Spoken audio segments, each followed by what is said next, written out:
Բարև ձեզ հարգելի հեռուստադիտողներ, Եվրոմեդիայի տաղավարում այսօր զրուցելու ենք ռազմական պատմաբան, քաղաքական գիտությունների դոկտոր Արմեն Այվազյանի հետ։ Շնորհակալ եմ հրավեր ընդունելու համար, պարոն Այվազյան։ Բարև ձեզ, ես էլ եմ շնորհակալ հրավերի համար։ Եվ սկսենք այսպես վերլուծել, հասկանալ ինչ է կատարվում տարածաշրջանում, արդեն մերձավոր արևելքի գրեթե բոլոր երկրները այսպես ներգրաված են, այս թեժ մարտեր են հենց մեր հարևանությամբ, եւ ինչպես Միացյալ Նահանգներն են նշում, պատճառը այսպես իբրև Իրանի միջուկային ծրագիրը կանխելն է, բայց իրականում նաեւ այստեղ ակնհայտ է, որ փորձում են այնտեղ կառավարման համակարգի փոփոխություններ կատարել։ Այս հրավերաբերյալ կհաջողվի թե ոչ, եւ այսպես կանխատեսումներով իհարկե առաջնորդվենք, երկարատև են այս գործողություններ լինելու, թե կավարտվեն առաջիկայում։ Նախ այն որ նշեցիք, թե միջուկային զենքի համար է այս պատերազմը մղվում, արդեն իսկ Միացյալ Նահանգներում էլ իրենց ղեկավարության կազմում եւ առհասարակ Բերնախավում տարբեր պատճառաբանություններ են բերվել, բոլորն էլ իրականում պատրվակներ են, պատճառներ չեն։ Միջուկային զենքի հարցով 30 տարի է, ասում են, թե Իրանը որ է 2 շաբաթից, մի ամսից, 2 ամսից պետք է միջուկային զենք ստանա, բայց մինչև այսօր չգիտես ինչու դեռ չի ստացել։ Այսինքն պատճառն էլ գիտենք ինչն է եղել, դա եղել է Այաթոլլա Ալի Խամենեիի Իրանի հոգևոր առաջնորդի կրոնական հրովարտակը, որը նա արձակել է, եթե չեմ սխալվում, 2002 թե 2003 թվականին, ասելով, որ այդ զենքը հակասում է իսլամի սկզբունքներին եւ հակամարտկային է, մենք չպետք է արտադրենք։ Թե ինչ կլինի այս պատերազմի ընթացքում եւ պատերազմից հետո, արդյոք Այաթոլլա Խամենեիի սպանությունից հետո Իրանի ղեկավարությունը եւ նոր հոգևոր առաջնորդը, որ այս հենց օրերին հավանաբար կընտրվի, ինչ որոշում կընդունեն, արդյոք նրանք չեն գնա արդեն Հյուսիսային Կորեայի ճանապարհով եւ չեն որոշի ստանալ միջուկային զենք, շուտով կտեսնենք, շատ շուտով առաջիկա ամիսներին կամ 1-2 տարվա ամենաշատ ընթացքում բարձ կլինի, որովհետեւ Իրանը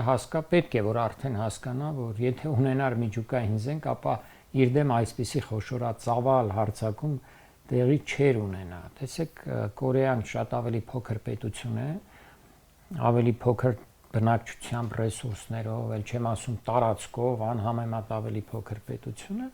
բայց Կորեայի վրա ոչ ոք չի համարձակվում հարձակվել, որովհետև Կորեան ունի եւ միջուկային զենք եւ այդ զենքը, այդ ռումբը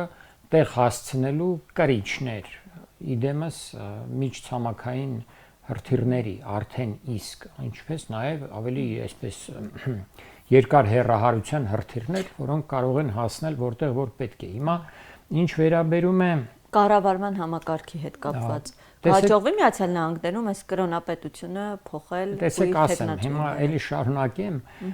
ձեր հարցին էլ անդրադառնամ։ Ուրեմն պատճառը իրական ինչու են սկսել, պատճառները ինչու է այս պատերազմը Իրանի դեմ սկսվել, բազմաթիվ են։ Հիմա գուցե բոլորի մեջ չխորանանք, բայց մի քանի բան ասենք։ Խնդիրն այն է, որ Իրանը զբաղեցնում է շատ մեծ տարածք, նստած է այդ երկիրը շատ մեծ բնական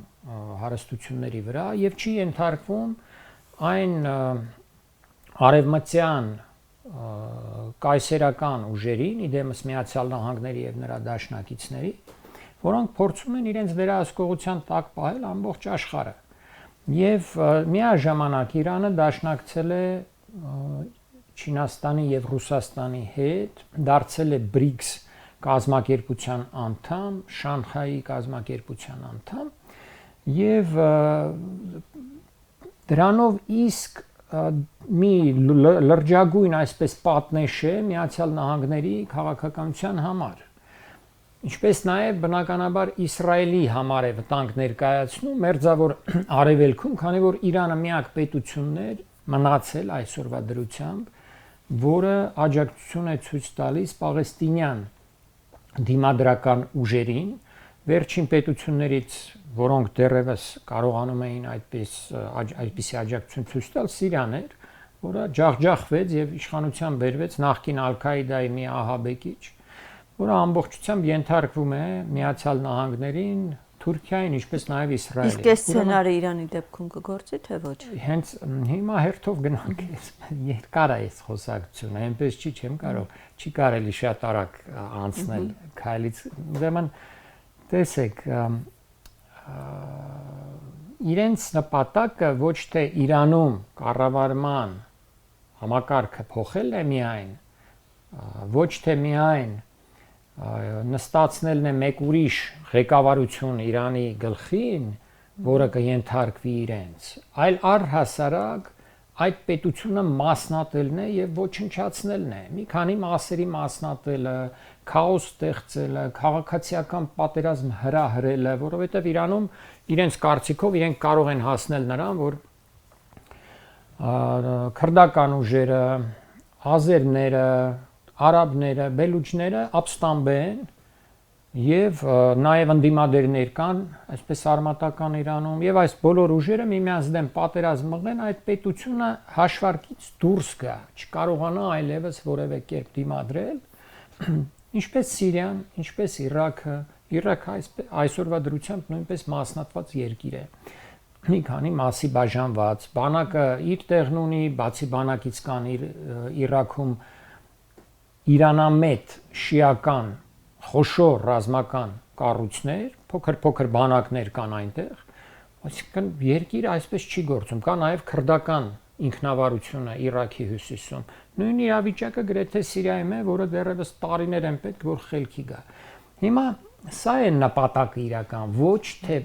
միջուկային զենքի հարցը, որը կարող էին սահմանափակել դեռևս 2015 թվականին կնքված համատեղ համապարփակ մի պայմանագրով բազմակողմանի պայմանագիր էր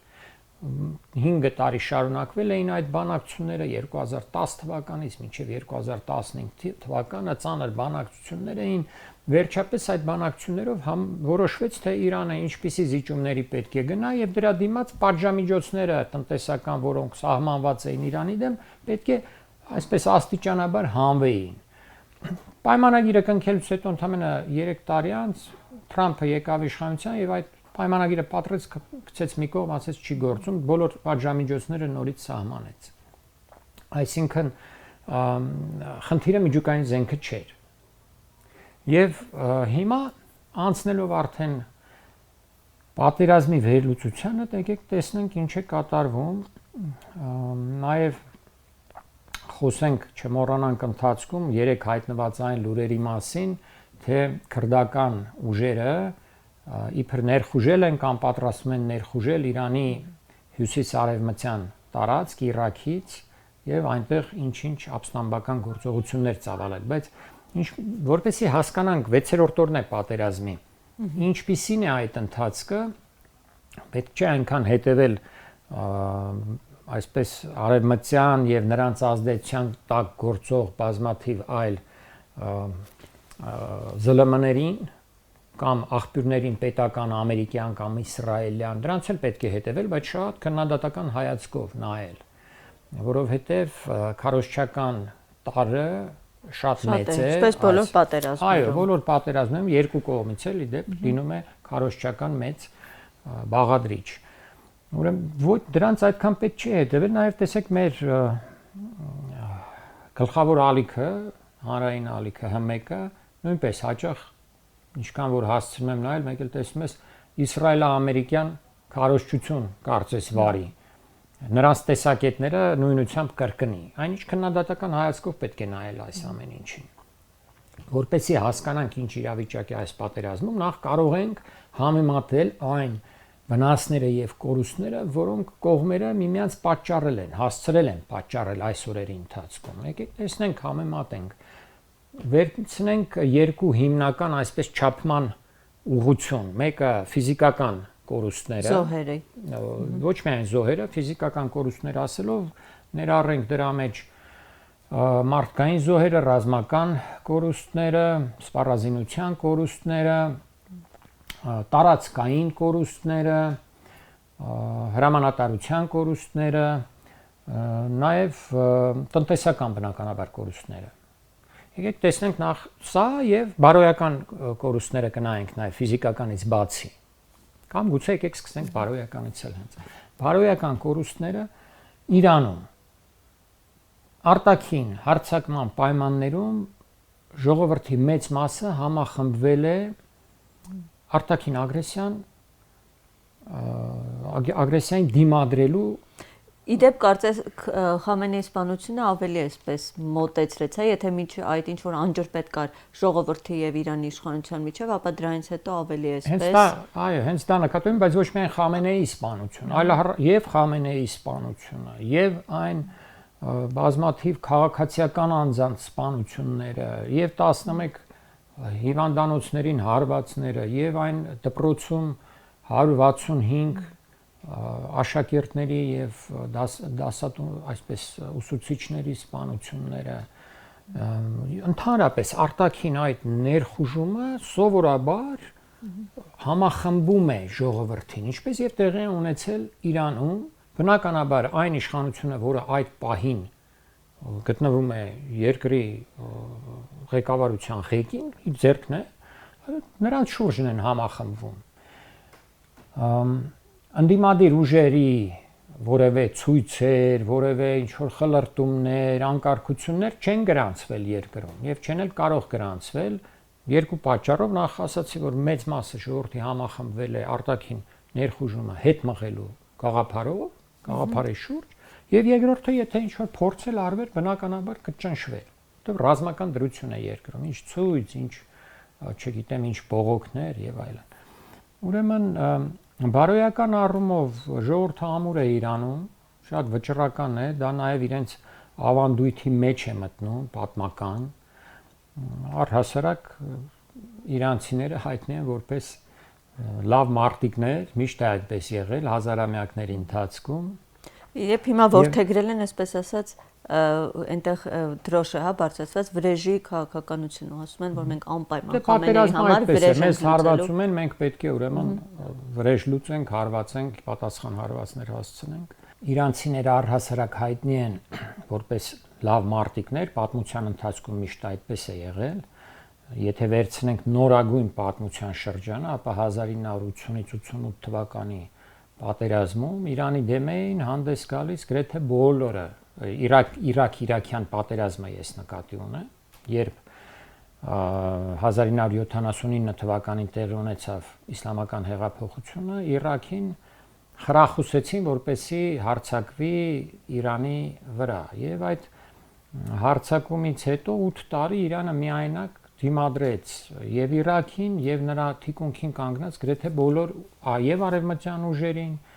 եւ խորհրդային միություններ Իրաքին օգնում, բայց կարողացավ մեծ կորուստների գնով միայնակ հետ մղել այդ ագրեսիան։ Հիմա էլ դեռևս պատերազմը նոր է սկսել, իրանական ժողովրդի դիմադրողականությունը, ես համոզված եմ, շատ այսպես երկար կտևի։ Հիմա սա բարոյական կողմը։ Եթե վերցնենք Միացյալ Նահանգներին եւ Իսրայելին, Իսրայելում հասարակությունը մեծ մասամբ պաշտպանում է այս հարձակումը, բայց թե որքան կտևի այդ նրանց ընթացքը դեռ կերևա, որովհետեւ նրանք կարծում են, թե պետք է 1, 2, 3 շաբաթվա ընթացքում պատերազմը ավարտվի։ Իսկ այդ ընթացքում, քանի դեռ շարունակվեն իրանական հարվածները, Իսրայելը կատվածար վիճակում է լինելու, այսինքն երկիրը չի աշխատելու, դպրոցները փակ են լինելու եւ այլն։ Տնտեսությունը մեծ կորուստներ է կրելու, մարդիկ ապաստարաններում են քնելու, զարթնելու եւ այլն։ Միացյալ Նահանգներում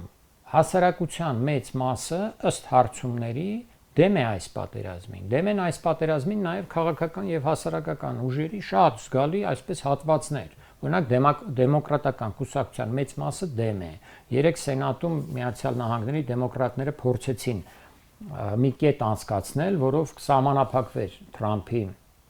պատերազմ վարելու, երկարաժամկետ պատերազմ վարելու իրավունքը, բայց չհաջողեցին, 53 դեմ եղավ նրանց այդ առաջարկին, 47 կողմ, այսինքն այնքան էլ շատ չէ այս տարբերությունը, 40 գրեթե կեսը դեմ է այս պատերազմին, նույնիսկ քաղաքական ամենաբարձր այսպես ատյաններում, եթե վերցնենք Միացյալ Նահանգների սենատը։ Հիմա վերցնենք ֆիզիկական կորուստները։ Ֆիզիկական կորուստները Իրանը կորցրել է 1-2 տասնյակ հրամանատար եւ պետության առաջի դեմքերին ամենից առաջ պետք է հիշատակել բնականաբար գերագույն հոգևոր առաջնորդին Այաթոլլահ Խամենեին, որը ղեկավարում էր երկիրը 1989 թվականից մինչև այսօր, այսինքն 37 տարի։ Բացի նրանից սպանվել են եւ Պաշտպանության նախարարը, եւ Պահապանների կորպուսի հրամանատարը, եւ մի շարք այլ գործիչներ։ Բայց պետական կառավարման համակարգը, հրամանատարության համակարգը ճաքեր չի տվել, ճեղքվածներ չի տվել, փոխարինվել են նրանք անմիջապես եւ պետությունը ղեկավարվում է նույն այսպես սովորական ընթացքի մեջ։ Այստեղ մի կարևոր ռազմական հանգամանքի վրա ուշադրություն դարձնեմ։ Անցյալ պատերազմի ժամանակ էլ այդ կար, ես այն ժամանակ էլ դա ասացի։ Անցյալ պատերազմը նկատի ունեմ անցյալ տարվա հունիսին, Իրանի դեմ 12 օրյա պատերազմը։ Երբ ասում են հարձակվել ենք եւ խփել ենք այսինչ շտաբին, խփել ենք այս հրամանատարին սպանել ենք, այնինչ հրամանատարին սպանել ենք, բանակը Իրանի ամբողջովին, եթե բոլոր ռազմական կառույցները իրար հետ վերցնենք, 1 միլիոնանոց բանակ է մոտավորապես, ներառյալ Պահապանների կորպուսը, բում բանակը, այդ բանակում կարող ես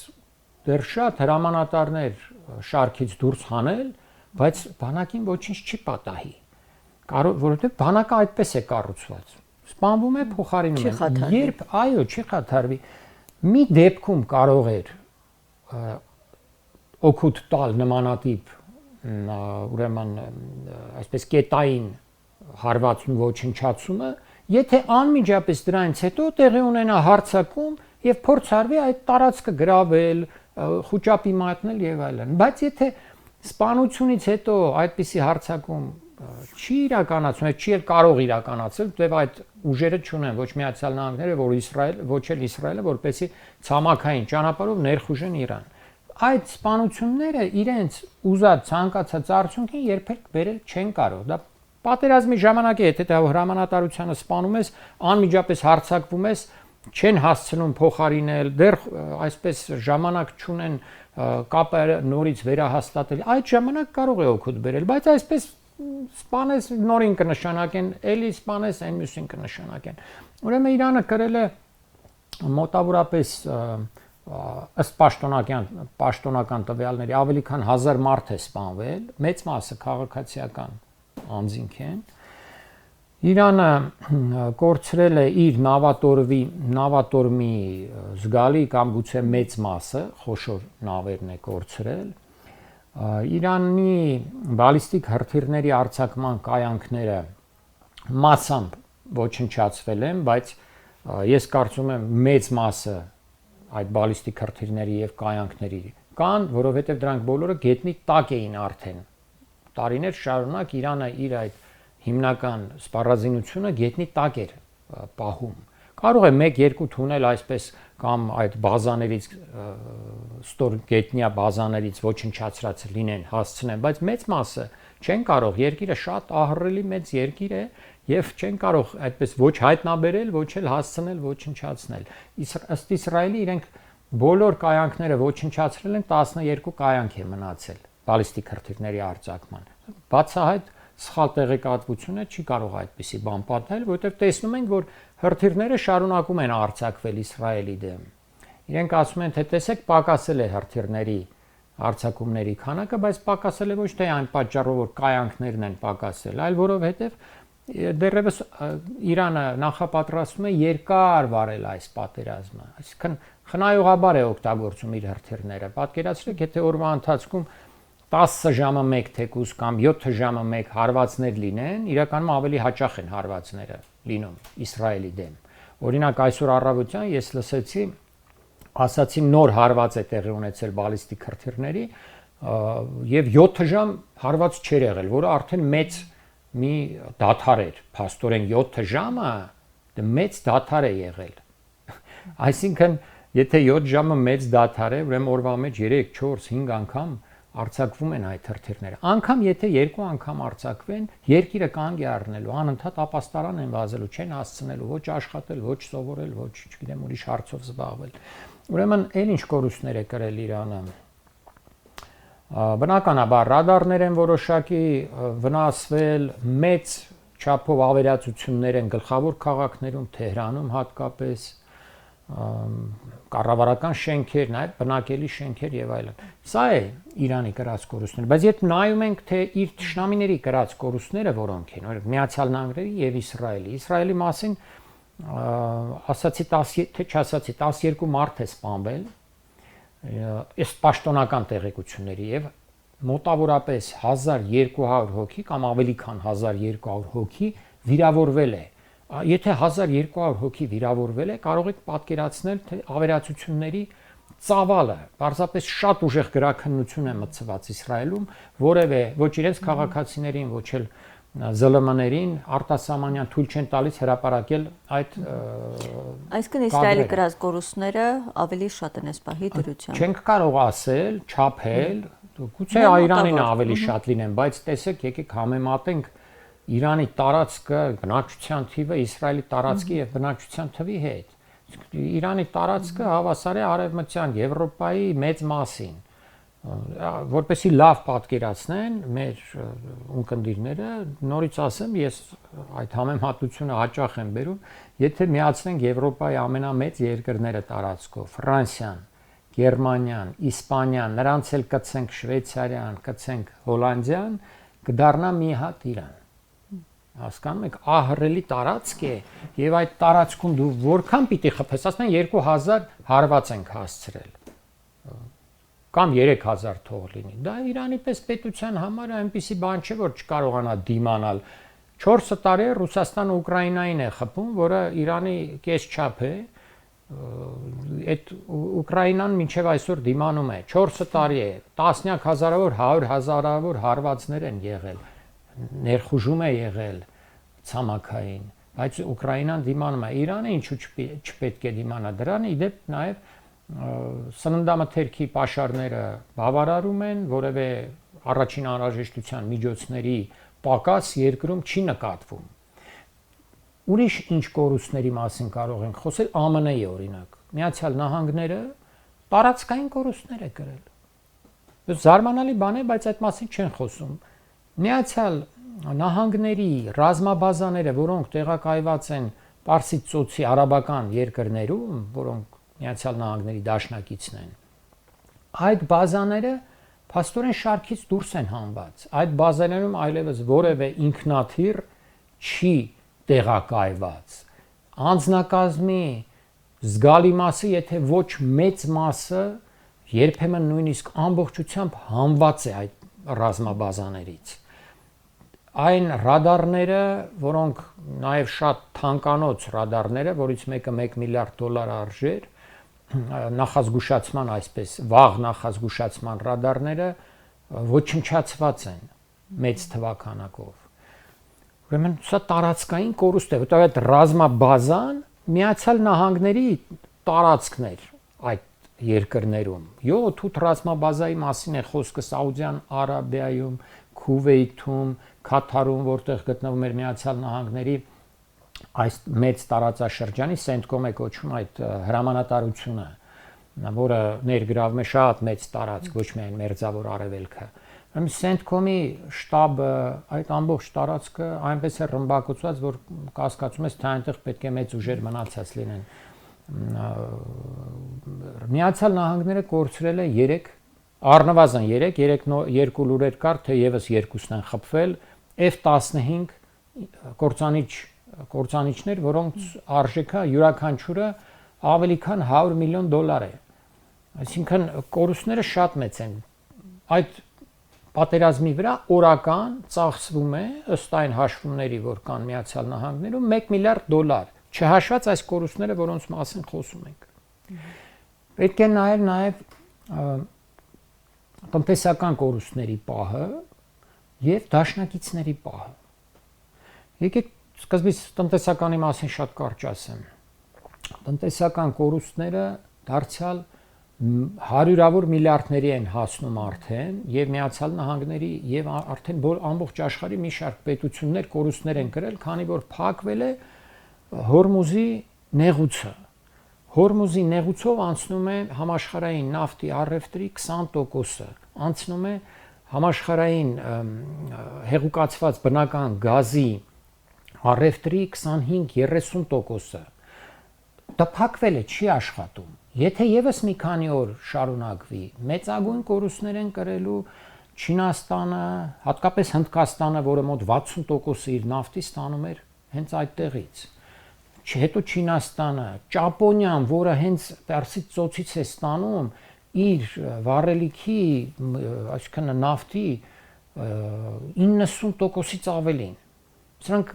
բաներ են, որ մեծ ճնշում է արդեն գալու Միացյալ Նահանգների վրա, որպեսզի դադարեցնի պատերազմը հնարավորին չափ շուտ։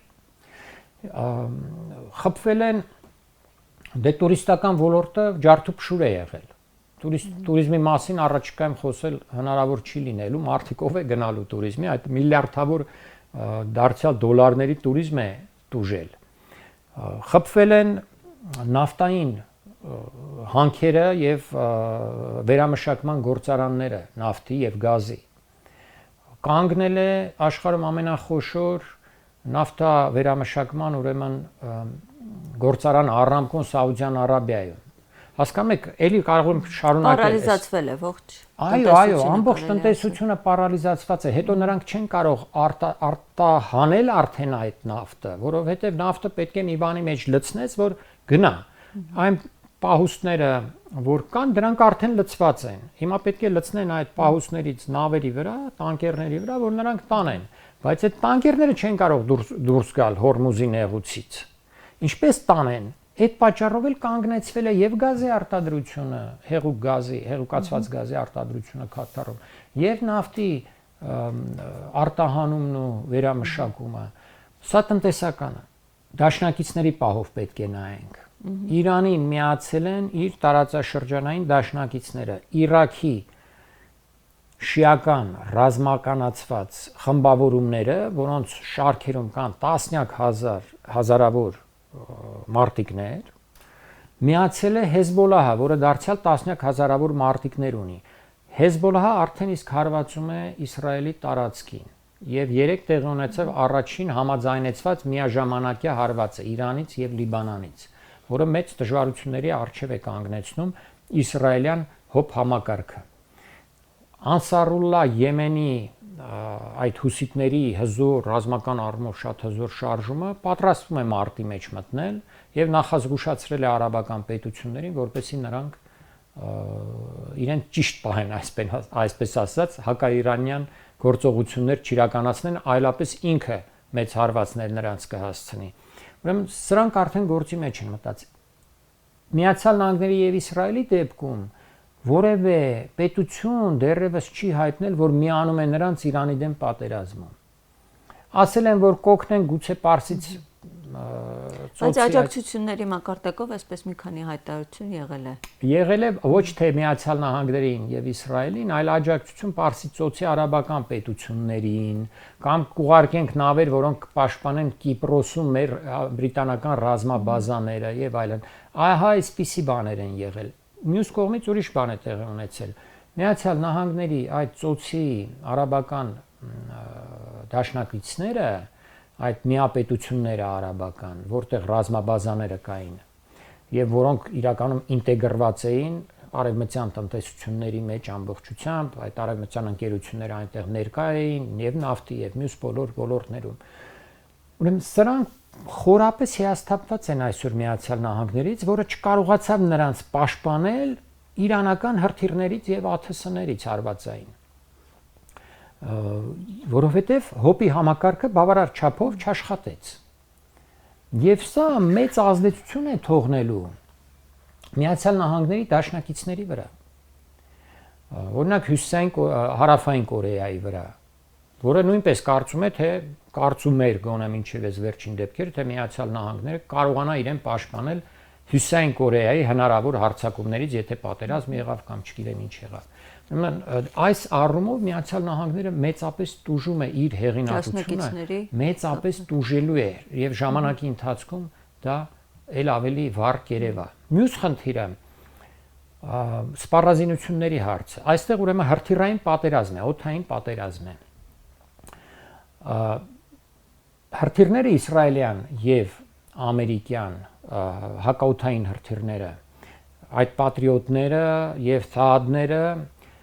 վերջանալու հատկություն ունեն։ Դրանք սահմանափակ են թվով։ Մի քանի հազար կա, այնտեղ տարբեր հաշվումներ կա, այսօրվա դրությամբ եթե նայենք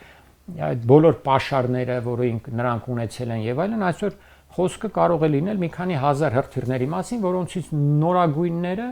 2-3 հազար է մնացել։ Արտադրությունը այդ հրթիռների շատ դանդաղ է ընթանում։ Տարեկան այդ պատրիոտներից արտադրվում է 600-620 հատ մոտավորապես, իսկ այն սատ հրթիռներից էլ ավելի պակաս, մոտավորապես 90 հատ, 100 հատ, այսպես։ Այսինքն իրանական հրթիռները, որ հարվածում են, դրանք շատ ավելի մեծ են քանակով եւ շատ շուտով այս հակաօդային հրթիռների պաշարները սպառվելու են։ Այսինքն ով ավելի շատ կունենա, Իրանը ավելի շատ բալիստիկ հրթիռներ կունենա, թե սրանք ավելի շատ հակաօդային հրթիռներ կունենան։ Ըստ երևույթին Իրանի հրթիռների թվականակը ավելի մեծ է լինելու։ Ահա այսպիսի իրավիճակ է, իհարկե պարզ չէ ինչպես կավարտվի այս ամենը, բայց տեսեք, եթե ինչն է հիմնական Իրանի դեմ հարվածային որն է ամենամեծ ուժը, դա օդուժն է, ավիացիան է, որով էլ կարողանում են մեծ վնասներ պատճառել։ Բայց եթե Իրանը հաջողեցնի այդ հակաօդային պաշտպանության միջոցները ճնշելուց հետո կամ այդ հրթիռները սպառվելուց հետո հարվածներ հասցնել նաև ռազմական օդանավակայաններին, որոնք գտնվում են Հորդանանում, Իսրայելում,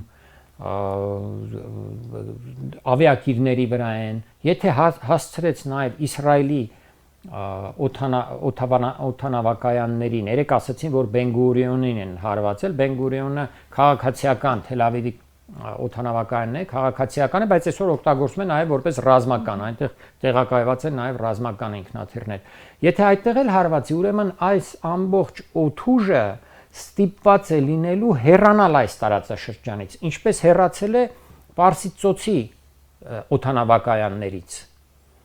Իսկ եթե հեռանում է, հարվածելու հնարավորությունը Իրանի ուղղությամբ պակասում է, որտեղ հեռավորությունը այնքան շատ է արդեն, որ այդ ինքնաթիռները չեն հասցնել, որքան էլ օդում նրանց վերալիցքավորեն, այդ գնալ, հասնել, հետ գալը շատ է բարդանալու։ Այսինքն այսպիսի խնդիրներ կան եւ պատերազմը իմ գնահատմամբ այսօր չի կարելի այնպես ինչպես ներկայացում է, որ ահա հաղթում են, արդեն գրեթե Իրանը պարտվել է, այդպես չէ։ Եթե այսպես նայենք այսօրվա դրությամբ ես կասեի Իրանը ավելի շատ նույնիսկ ավելի մի քիչ այսպես առավելություն ունի այս պատերազմում, թեև կրում է ահռելի մեծ կորուստներ։ Բան Այվազյան, եւ այսպես արդեն ամփոփիչ որպես սա ինչպես է անդրադառնալու մեր տարածաշրջանի վրա եւ ուժային բալանսը ինչպես է փոխվելու, հա, մեր տարածաշրջանում։ Շատ լրջորեն անդրադառնալու է եւ մեր տարածաշրջանի վրա եւ հենց Հայաստանի վրա եւ ամբողջ մերձավոր արևելքի վրա։ Այս պատերազմից հետո մենք բոլորովին այլ պատկեր ենք տեսնելու մեր տարածաշրջանում էլ այնտեղ էլ։ Օրինակ տեսեք եւ եկեք վերցնենք TRIP ծրագիրը, Թրամփի ուղի այդ ասածը։ Տեսեք, Թրամփը չկարողացավ պաշտպանել Միացյալ Նահանգները իր Պարսից ծոցի դաշնակիցներին, իր ռազմաբազաները եւ նրանց տնտեսական ամենամեծ շահերը։ Հիմա այս TRIP-ը այսօրվա գործող իշխանությունը Հայաստանի դրել է Իրանի սահմանին է դրել է, ոչ թե նրանք հեռու են հարյուրավոր կիլոմետրերով այդ ռազմաբազաները, որոնք այսօր ստիպված էին այնտեղից հեռանալ, հանել իրենց զորքերը հեռանալ եւ չի կարողացել պաշտպանել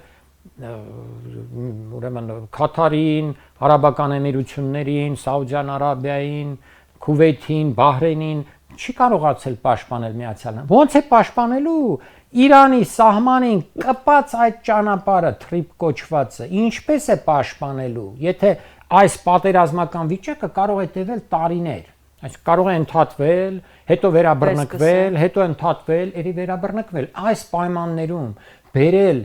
Հայաստանի եւ Իրանի սահմանին դնել ամերիկյան ուժեր, որովհետեւ այնտեղ նշված է այդ ծրագրի մեջ, այդ պայմանագրի մեջ գրված է հստակ, որ պետք է անվտանգության անձնակազմը բերեն ամերիկացիները եւ այդ տարածքի վրա էլ ունենան բացառիկ իրավունքներ։ Այսինքն Իրանը հանդուրժելու է դա։ Պարզ չի, որ այնտեղ անմիջապես ինչ որ մի պահի բռնկվելու է կռիվ ու պատերազմ։ Եվ մենք ենք դժոխ դուրս գալու, որովհետեւ այդ կռիվ ու պատերազմը միայն այդ սահմանին կարող է չլինել, այլև արդեն տարածվել ամբողջ Հայաստանով մեկ։ Իսկ Հայաստանը այսօր այն վիճակում չէ, որ կարողանա Իրано-ամերիկյան պատերազմին դիմանալ։ Պարզապես Սյունիքը կդատարկվի։ Դա նշանակում է, որ այդ TRIP ծրագիրը պետք է փակել